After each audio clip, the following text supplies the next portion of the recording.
This Family Life News podcast is made possible by the support of listeners like you. Next on the 5 o'clock report. We don't know specifically what agents are taking. This isn't really seeming to be about the core things. We are certainly better off in Venezuela than we were 4 weeks ago. All Americans will begin their lives with a beautiful nest egg. Now, let's go to the newsroom. Georgia on his mind. Good afternoon. Thank you very much for joining us. I'm Mark Webster. Unfolding in Fulton County, Georgia this afternoon, an FBI raid on the elections office there, a focal point for President Trump and the 2020 election. Fox's David Spunt. We don't know specifically what agents are taking to the FBI lab, items that may eventually become part of a federal case. The FBI says the raid had a judge's okay. The Fulton County, Georgia office was a focal point in President Trump's accusations of Georgia voter fraud in 2020, as well as in an election interference case against Trump that was eventually dropped. Homeland Security Secretary Kristi Noem has lost a congressional Democrat who supported her confirmation.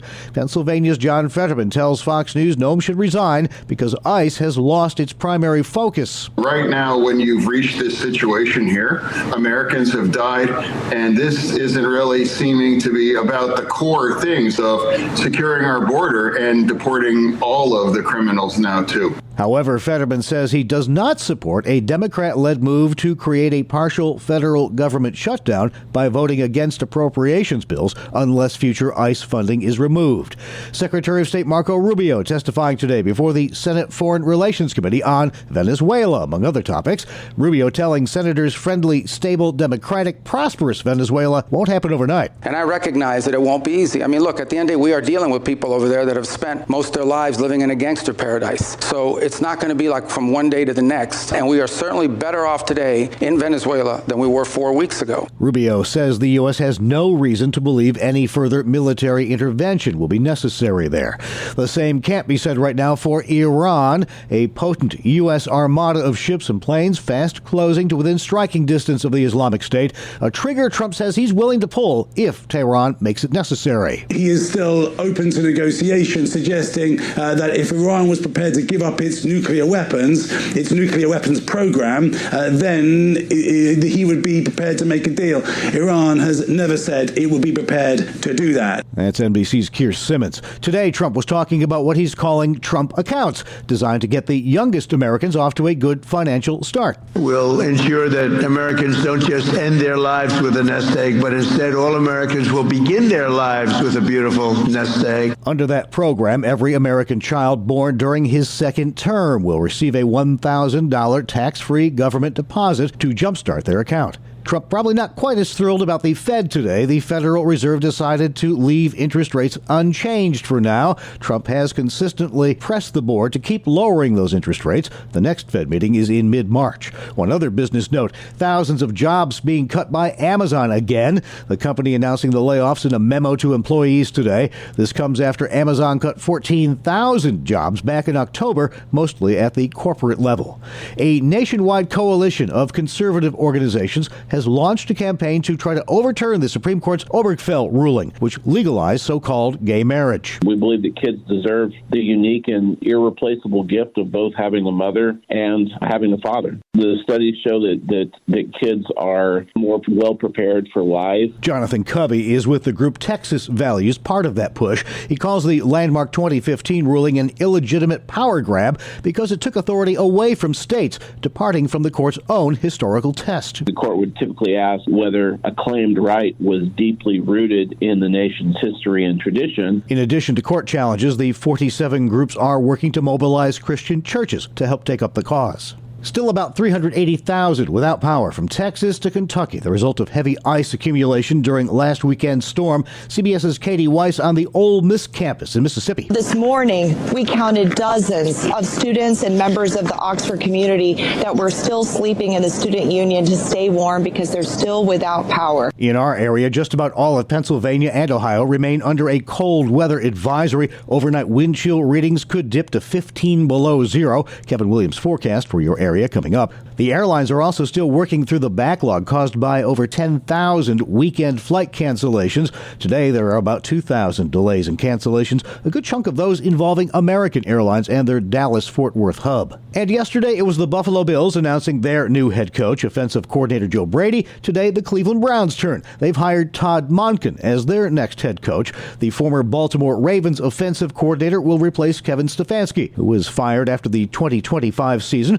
As with Brady, this will be the first time that Monken will serve as an NFL head coach. Still to come on the 5 o'clock report, a recap of our top area stories and highlights from today's Inside Out feature with Martha Manikas-Foster. I'm Kevin Williams, and here is your Family Life regional weather forecast. The main story is the unrelenting cold. We'll drop tonight towards 0. Partly cloudy skies with some lake snows continuing east and southeast of Lake Ontario. It'll be bitterly cold tomorrow and Friday. Clouds, sun, flurries. Persistent lake snows south and southeast of Lake Ontario, though. High temperatures tomorrow, teens. High temperatures Friday, single digits, and low teens, frequently below 0 wind chills.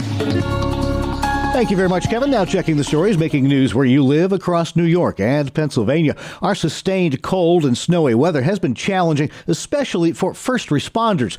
Jordan Schultz with AMR Ambulance in Syracuse tells WSYR road conditions are just part of the challenge. When the weather's bad, when the streets are bad, we're going to get there a little slower, but we're going to make sure we get there safe. And they have to be prepared to deal with more weather-related calls. We carry extra things, a lot of extra hot packs, extra blankets. We try to get them as warm as possible first so we can expose them and try to see what their injuries are. A lot of injuries are hidden when you're outside and you're freezing. You're focused more on your body temp than you are maybe your injuries. By some estimates, New York State suffered the most weather-related fatalities in last weekend's storm. A scare in the southern tier this morning, what was first reported as a nitrogen gas leak at the Corning diesel plant on Route 17 in the town of Irwin, what turned out to be condensed water vapor. Here's Family Life's Sarah Harnish. Yeah, Mark, that's according to a statement released this afternoon by the company, which says there was no evacuation of plant employees and that the issue was neither a safety nor environmental hazard.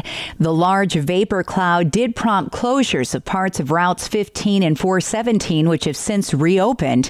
The company says the vapor leak was caused by an equipment issue. Sarah Harnish, Family Life News. Thank you, Sarah. A scare of a different sort in the Finger Lakes. Reports of a male with a gun led to a lockdown at Cayuga College today. The Yates County Sheriff's Office and the New York State Police said they were dispatched to the campus around midnight after getting a report there was a male walking around and going into a building with a backpack and a gun.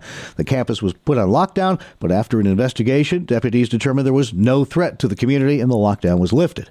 Victims of an abuse scandal in the Buffalo Roman Catholic Diocese had their day in court yesterday. Nearly 7 years after the diocese filed for Chapter 11 bankruptcy protection over large settlements it had to pay out, some of those victims testified in U.S. bankruptcy court. Survivor Joe Sircone tells WGRZ. It's not just me. I'm not the only one in this boat. I know there's people still in this boat that haven't said anything, and I encourage those people to say something because it is a weight lifted off your shoulders. Not just emotionally, but physically. Several victims told the court of childhood abuse inflicted by priests and nuns over a span of decades. Now, did you feel it? A 4.1 magnitude earthquake about 60 miles north of Toronto last night felt as far away as western New York. That quake hit around 11 p.m. It was estimated to have been about 3 miles deep. No injuries or significant damage reported. And Erie, Pennsylvania is preparing for America's 250th birthday this year. The Hagen History Center planning a year-long celebration highlighting Erie's role in America's formation. We're really a beacon to tell that story to the tourists and people coming in from around the country. Caleb Pfeiffer is president and CEO of the History Center, telling Erie News Now the city's contributions were significant. Erie was integral to winning the War of 1812 and keeping America's independence. The War of 1812 is known as the Second War of Independence. Erie also played a major role in the Civil War. We kept the nation together in Gettysburg in the Civil War. So a lot of history regionally, but really for a relatively small community, a tremendous amount here in Erie County. Pfeiffer says the museum exists, so the stories of those that went before us are never forgotten. We love sharing Erie's story and allowing people to have those aha moments and saying, I never knew Erie did that. They made that. It happened here. You can check out those special exhibits in place for America's birthday at the Hagen History Center in Erie, PA. Up next, highlights from today's Inside Out feature as our Martha Manikas Foster speaks with author, speaker, and teacher Jen Pollock Michelle about loving your neighbor in a digital world. Jen, how would you characterize Jesus' availability to others here on earth? I marvel that there's just not a hard and fast rule with Jesus, except for the fact that he pulls away from the crowd to seek the fellowship of the Father. I think that's foundational for Jesus in his ministry. Right. But I also think that we see him allow himself to be interrupted. That's what challenges me, to see Jesus allow himself to be demanded upon. People want things from him a lot. And he doesn't seem to be bothered. I think ultimately what we see in Jesus is he's moving through the world at the command of his Father, maintaining an openness and availability to do the Father's work. He says, my Father's always working. Right. How effective do you find technology when it comes to being present with people? Does it really connect us to anyone? And has that changed for better or for worse since your pre-pandemic article? We have an opportunity now to live our lives from the inside of our house and never to actually see another person. Right. Our entire experience of the world has changed, and I don't think it's for the better. I think that what we've really seen is our capacities to connect physically with other people have diminished. Of course, our phones allow us to message people and call people in distant places, and so that's a form of connection. But what I think is happening is it doesn't add to in-person connection, it replaces. And that's what's so difficult. So we imagine that these kind of digital connections can replace embodied connections, and they really don't. And that's what I worry about. A follow-up then is, would you title an article today that you're writing, Love Your Neighbor in the New Year, Answer Their Emails and Texts? Well, I guess I would say love your mother and answer their emails and texts. No, but in all seriousness, I do still feel that emails and texts are a direct form of communication with people that we love. To write that article today, I might spend a little bit more time thinking about who's my neighbor. I have people that I live next door to. I want to be available to those people. I have a family. I have a church community. I have an extended family. I have my mother who I'm caring for, and then actually that circle of people that live in her building. Sure. I want to be available to them. But I can't be endlessly available to every person who, every stranger who reaches out to me on social media or even gets my email online somehow. And then, of course, Jesus says, your neighbor is the person that you meet across the road, right? You may discern prayerfully who are the circles of people that you're going to be available to. But if, today I leave my house and on my way to the grocery store, there's someone lying on the side of the road. Right. I go and help them because Jesus has put that person in my path. So how would you say we go about following the call to love our neighbors here today in a digital age? I would say that sometimes we just need to bend. We need to bend and make it possible to shore up the relationship and invest in ways that make sense for the other person, too. I think it comes back to who is God calling you to love and how are you loving that person sacrificially. I think embodied connection is always going to feel like a sacrifice. But I do think the bigger sacrifice is going to be get that date on your calendar, have somebody over, meet somebody for coffee, actually schedule a phone call. Even a phone call is better than an email or a text. Go visit. Our Martha Manikas Foster speaking with author, speaker, and teacher Jen Pollock Michelle about loving your neighbor in a digital world on today's Inside Out feature. You can hear the entire feature and all of our Family Life original news features at Apple Podcast, YouTube, Spotify, and FamilyLife.org. This is the 5 o'clock report on Family Life. When debt feels heavy, it's tempting to reach for the quickest solution, like dipping into your retirement account. Hi, I'm Rob West with the Faith and Finance Minute. Tapping retirement savings may clear a balance today, but it often creates bigger problems tomorrow. Early withdrawals usually trigger taxes and penalties, shrinking the very resources you'll depend on in your later years. And once those dollars are gone, they lose the power to grow. A better approach? Build a plan to pay down debt steadily while keeping your long-term savings intact. Sometimes you can lower interest rates, adjust spending, or take on temporary extra income to accelerate progress. Draining retirement funds should be a last resort. Stewardship means thinking not just about today, but about tomorrow as well. Manage your finances wisely with the easy-to-use FaithFi app. Download FaithFi, Faith and Finance from your app store, or learn more at faithfi.com. Very good. Still to come on the 5 o'clock report, an animal shelter with a problem others wish they had. First weather with Kevin. I'm Kevin Williams, and here is your Family Life regional weather forecast. Well, the cold is in place. It's locked in, and another surge of cold is coming. This surge is going to make it all the way to the Gulf Coast in Florida, where temperatures could drop below freezing in some areas this weekend. That's Florida. While initiating a big storm off the coast that could produce heavy snow and blizzard conditions from Cape Hatteras, North Carolina, to Cape Cod, Massachusetts.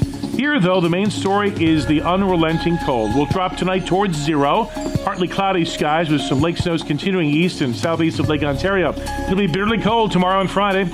Clouds, sun, flurries. Persistent lake snows south and southeast of Lake Ontario, though. High temperatures tomorrow, teens. High temperatures Friday, single digits, and low teens, frequently below zero wind chills.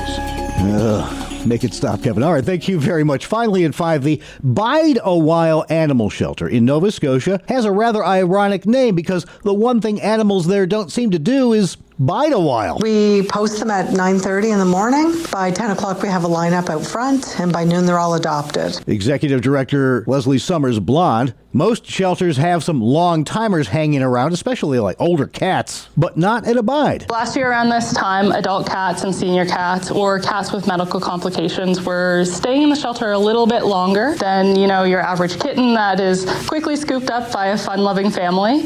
But this year, we're not even seeing that. There is a secret to their success homing older pets. The palliative care program, if you adopt or foster a palliative care cat or dog, we cover the cost of all the medical visits, all of their medications. Pet owners could certainly abide by that policy. And that's the world we live in for Wednesday, January 28th, 2026. Thank you again for joining us. I'm Mark Webster, Family Life News. Thank you for listening to this Family Life News podcast.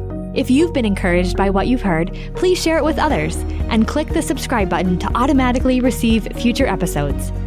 Family Life is a listener-supported ministry. Podcasts like this are made possible by your financial partnership. Find out more at familylife.org.